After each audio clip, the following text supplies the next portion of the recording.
Hello everyone, welcome back to Aira vlogs in Kannada. ಎಲ್ಲ ಹೇಗಿದ್ದೀರಾ? I hope ನೀವೆಲ್ಲ ತುಂಬ ಚೆನ್ನಾಗಿದ್ದೀರಾ ಅಂತ ಅಂದ್ಕೊಂಡಿದ್ದೀನಿ. ನಾನು ಸಹಿತ ತುಂಬಾ ಚೆನ್ನಾಗಿದ್ದೀನಿ.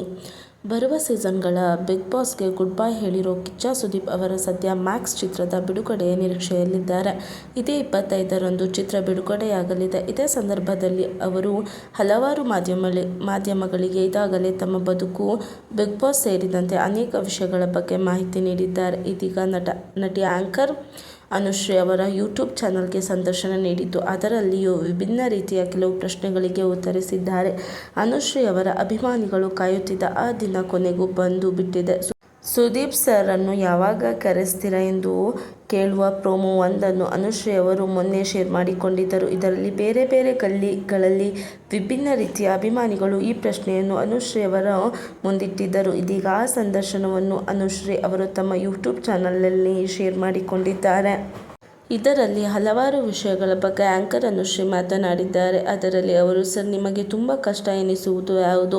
ಆ್ಯಕ್ಷನ್ನಾ, ರೊಮ್ಯಾನ್ಸಾ ಅಥವಾ ಡ್ಯಾನ್ಸಾ ಎಂದು ಪ್ರಶ್ನಿಸಿದ್ದಾರೆ. ಆಗ ಜೋರಾಗಿ ನಕ್ಕಿರೋ ಸುದೀಪ್ ಅವರು ರೊಮ್ಯಾನ್ಸ್ ಬಗ್ಗೆ ಕ್ಲಾರಿಫಿಕೇಶನ್ ಕೊಟ್ಟು, ಇದನ್ನು ಮಾಡುವಾಗ ಎಷ್ಟು ಕಷ್ಟ ಎನ್ನುವುದನ್ನು ತಿಳಿಸಿದ್ದಾರೆ.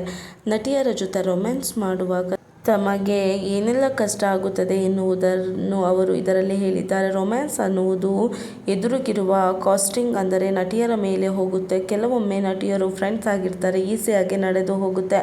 ಆದರೆ ಕೆಲವರು ಮೇಕಪ್ ಮೇಲೆ ಸಿಕ್ಕಾಪಟ್ಟೆ ಕಾನ್ಸಿಯಸ್ ಆಗಿರ್ತಾರೆ. ಅದನ್ನು ತಪ್ಪು ಅನ್ನೋಕೆ ಆಗಲ್ಲ, ಆದರೆ ಆಗ ಸ್ವಲ್ಪ ಕಷ್ಟ ಆಗುತ್ತೆ ಎನ್ನುತ್ತಲೇ ಅವರು ರೊಮ್ಯಾನ್ಸ್ ಮಾಡಲು ಹೋಗುವಾಗ ಮೇಕಪ್ ಹಾಳಾಗುತ್ತೆ, ಕೂದಲು ಹಾಳಾಗುತ್ತೆ ಎಂದು ಇಲ್ಲಿ ಮುಟ್ಟಿ ಅಲ್ಲಿ ಮುಟ್ಟಬೇಡಿ ಎಂತೆಲ್ಲ ಹೇಳ್ತಾರೆ. ಆಗ ತುಂಬ ಕಷ್ಟವಾಗಿ ಬಿಡುತ್ತೆ ಎಂದು ತಮಾಷೆ ಮಾಡಿದ್ದಾರೆ.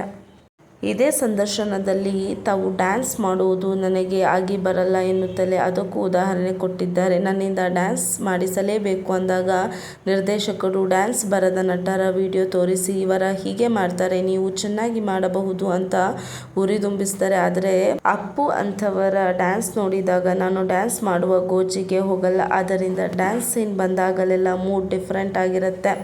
ಒಂದು ವೇಳೆ ಯಾವುದಾದರೂ ಸಿನಿಮಾದಲ್ಲಿ ಒಳ್ಳೆಯ ಡ್ಯಾನ್ಸ್ ಮಾಡಿದ್ದೆ ಅಂದರೆ ಆಗ ಯಾರೋ ಒಬ್ಬ ಡ್ಯಾನ್ಸ್ ಬರದ ನಟನ ವಿಡಿಯೋ ತೋರಿಸಿ ಡ್ಯಾನ್ಸ್ ಮಾಡಿಸಿದ್ದಾರೆ ಎಂದೇ ಅರ್ಥ ಎಂದಿದ್ದಾರೆ. ಈ ಹಿಂದೆ ಸಂದರ್ಶನವೊಂದರಲ್ಲಿ ಸುದೀಪ್ ಅವರು ತಾವು ಬಿಗ್ ಬಾಸ್ ಬಿಟ್ಟ ಕಾರಣವನ್ನು ನೀಡಿದ್ದರು. ಎಲ್ಲರನ್ನೂ ರಿಪೇರಿ ಮಾಡ್ತಾ ಕುಳಿತುಕೊಳ್ಳಲು ನಾನು ಬಂದಿಲ್ಲ. ಎಷ್ಟು ಅಂತ ಮಾಡೋದು ಸಾಕಾಗಿದೆ, ಇಷ್ಟು ವರ್ಷ ಮಾಡಿದ್ದು ಸಾಕು.